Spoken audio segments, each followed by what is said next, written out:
I thought I was visiting my boyfriend, but I became a hostage in his family's house. My long-distance boyfriend ghosted me, then convinced me to get back together and fly out to see him. He took me to his house, then kept me hostage with no food or water for 4 days. I was in a long-distance relationship until the day my boyfriend Tim blocked and ghosted me. I didn't hear from him for a month, but then he randomly reached out and begged to get back together. He sent me a plane ticket to visit him, and I gave in. When he picked me up from the airport, he asked if I wanted to get back together, and in the heat of the moment, I said yes.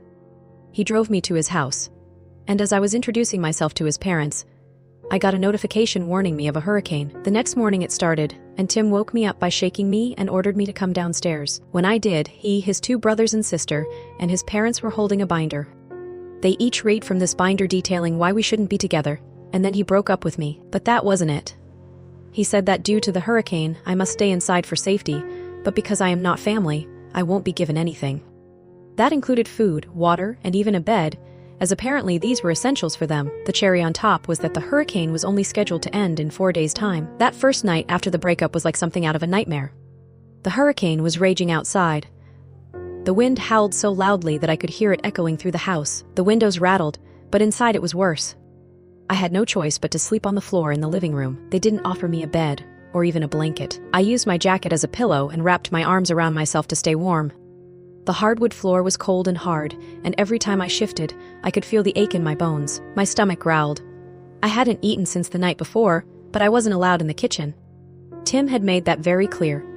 I tried to wrap my mind around how it had come to this. How did the man who had once told me he loved me so much now stand there and break up with me in front of his entire family, then humiliate me, and literally leave me to starve? Despite my mind racing, I tried to sleep. I curled up into a ball, hugging my knees to my chest in a desperate attempt to stay warm, but it did nothing. The worst part was there was no escaping it. I couldn't just get up and leave. I was stuck there, trapped with these people who had made it painfully clear that I didn't belong. Just when I thought I might finally fall asleep, the sound of the hurricane outside tore through the silence. A deafening gust of wind slammed against the house, rattling the windows so hard I thought they might shatter. I jerked awake. My heart raced as the storm roared outside. The wind howled like a wild animal, and for a moment I forgot where I was. The cold bit at my skin, and I could feel the fear creeping in again. I lay there, trembling. I was too cold, too hurt, and too angry to rest. By the second day, the reality of the situation hit me hard. I woke up with a sore back from the floor and an emptiness in my stomach that I couldn't ignore. I could hear them in the kitchen, laughing and chatting like everything was normal while I was in the living room, out of sight, out of sight. It was like I didn't exist to them anymore. Tim didn't even glance my way when he walked past me to go outside to check the storm damage. By afternoon, the hunger had become unbearable. I couldn't remember the last time I'd felt so desperate for food. My stomach ached, twisted, and gnawed in a way that made it hard to even think straight. I felt weak and lightheaded, and every minute that passed only made the pain worse. I had been too afraid to sneak into the kitchen. I stayed out of sight as much as possible. But when Tim stepped away from the others to check something on his phone, I couldn't help myself. I walked to him cautiously. I begged him to give me anything. I told him that I hadn't eaten, and how weak I felt. He barely glanced at me.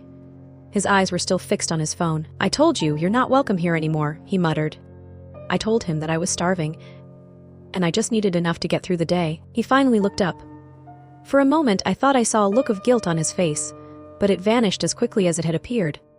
He sighed heavily as if I was nothing more than an inconvenience. Then, he told me that I would have to figure it out on my own and reminded me that they needed the supplies for the storm. I stood there, stunned, feeling the sting of his words like a slap in the face. My mouth was dry and my stomach clenched even harder, but there was nothing left to say. He turned his back on me and walked back to his family without another word. That night, after everyone had gone to bed, I made the decision to sneak into the kitchen. I was terrified of getting caught, but I didn't have a choice. I needed to eat. I crept down the hallway as quietly as I could, my heart pounding in my chest. The house was eerily quiet, except for the sound of the wind and rain outside. When I got to the kitchen, I opened the pantry and grabbed a couple of cans, a can opener, and a bottle of water. My hands were shaking as I did it, and I felt like I was committing a crime. Just as I was about to leave, the floor creaked. I froze, holding my breath. But after a few tense moments, I realized no one was coming. I hurried back to the living room, my heart still racing, and began to eat in silence. I sat in the dark, opening the can as quietly as possible. The metallic pop sound was deafening in the house. I ate quickly, barely tasting it. It was the most miserable meal of my life, baked beans and a can of cold chicken soup. The water felt like a blessing. Every moment I feared being caught. When I was done, I couldn't keep the evidence with me. I knew that if anyone saw the empty cans or the bottle, it would only make things worse. So, I gathered everything up and crept down the hallway, moving as silently as I could. The trash can in the kitchen was too risky. Instead, I carefully pushed the back door open, the wind from the storm still howling outside, and slipped out into the yard. The ground was soaked, and the rain still fell in a steady drizzle, but I didn't care. I crouched down by the side of the house, behind the bushes, and buried the cans and bottle beneath some leaves and mud. I wiped my hands on my pants and tried to calm my racing heart before heading back inside. The wind roared, and for a moment, I stood there in the dark, feeling the cold rain on my skin until I went back inside. And even though I had to sleep on the cold living room floor again that night, I felt a little bit better with a full stomach. The next morning, I tried to stay out of sight as much as possible. I didn't want to deal with Tim or his family, and I certainly didn't want them to see me in this state, but around midday, I was caught. Tim's sister saw me sneaking back from the kitchen with one of the cans I had grabbed the night before. She didn't say anything at first. She just stared at me. I could feel the humiliation burning in my cheeks, but later, when no one else was around, she slipped me a small packet of crackers and whispered, "Don't let them see you take anything else." It was a tiny act of kindness, but in that moment, it felt like the world. She then told me that I could come to her room to get any essentials I needed as long as no one else saw me. I muttered a quick thank you before she walked away. Despite the help, I still felt completely isolated. I knew she wasn't on my side. None of them were, and even though she gave me the crackers, it didn't make up for the fact that I was essentially abandoned in this house. On the third day, the storm was still going, but it had calmed down enough for me to step outside briefly. I needed fresh air to break the suffocating atmosphere inside the house. The sky was still dark and the wind was harsh, but it was better than staying cooped up in the living room. I walked around the yard, trying to clear my head and figure out what I was going to do once the storm passed. There was no way I could stay here any longer. When I went back inside, I thought I was in the clear.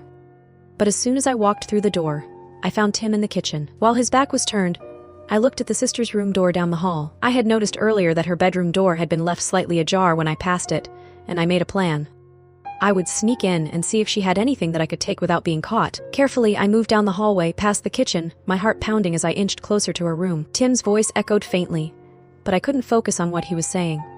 I was too preoccupied with getting what I needed and getting back without being seen. My hands were shaking as I gently pushed the door open wider, stepping into her room as quietly as I could. My eyes darted to the bedside table, and then to the small dresser. But I didn't see anything useful. I could feel the panic rising again, but then, near the closet, I spotted a small stash of food, probably some canned goods she'd set aside for herself, along with a thick folded blanket. I grabbed a couple of the cans, tucking them under my arm, and then I took the blanket. It was soft, heavier than anything I had in the living room, and I clutched it to my chest. Carefully, I made my way back down the hall. When I reached the living room, I crouched down beside the couch and discreetly slid the cans and blanket underneath it, hiding them from view. I'd come back for them later once everyone was asleep. Later, when the house was quiet and the storm outside drowned out the sound of my movements, I would finally have something to eat. Just as I was getting up from behind the couch, Tim asked me what I was doing, and I said that I thought I had dropped my earring, but I found it. He looked at me suspiciously, and before he could say anything, his sister came to the rescue. She said that their parents needed him for something that instant, and he left. I breathed a sigh of relief. Later that night, as I was silently eating the food I had gotten from Tim's sister, Tim came into the living room. I didn't hear his footsteps behind me from the sound of my own eating. He saw me with one of the cans of soup I'd taken earlier, and I could immediately tell by the look on his face that things were about to get bad. He asked what I was doing, and I froze with the can of soup in my hand. He said that that was their food, and that I wasn't allowed to take whatever I wanted. He said they needed it for the storm. I tried to explain that I hadn't eaten, and that I didn't have a choice. He told me that I had a choice, and I made it. He said I should have respected the fact that they were nice enough to give me shelter during the storm after the breakup, and that stealing their food was crossing the line. They had a pantry full of food that would have lasted them well after the storm had passed, yet he still seemed mad. He called me selfish, and said I was taking from his family when they had already been stretched thin from the hurricane. I told him that there was plenty of food to go around, and that he was just treating me like this out of spite. I couldn't take it anymore. I could feel the tears forming in my eyes, but I refused to cry in front of him. I said the next morning that I was leaving, and he said I should have left the minute I knew things were over. I stayed up all night in fear of what he would do to me now that he knew that I had eaten their food. The next morning, the hurricane had finally calmed down enough for me to leave. I booked the first flight I could find and packed my things. I didn't say goodbye to Tim or his family. I just grabbed my stuff and got out of there as fast as I could. I couldn't believe what had happened. It felt like I was escaping from a prison. I thought that would be the end of it. But a few weeks after I got back to New York, Tim showed up at my office. I was at work, trying to put the whole ordeal behind me. When I saw him walk in, he had this smug smile on his face, like nothing had happened. I couldn't believe the audacity.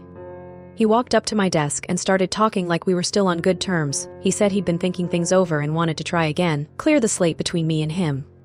I was speechless. How could he even think that I would want to be with him after everything he'd put me through and after what he and his family had done? I told him to leave, but he kept going on, talking about how he'd made a mistake and how we should give things another shot. Eventually, one of my co-workers noticed what was going on and called security. They escorted him out of the building, but I was still shaking by the time he was gone. I couldn't believe how delusional he was. That was the last time I ever saw Tim. I blocked his number, deleted him from all my social media, and moved on with my life. Looking back, I can't believe I ever gave him a second chance. But if there's one thing I've learned from all of this, it's that when someone shows you who they really are, believe them the first time.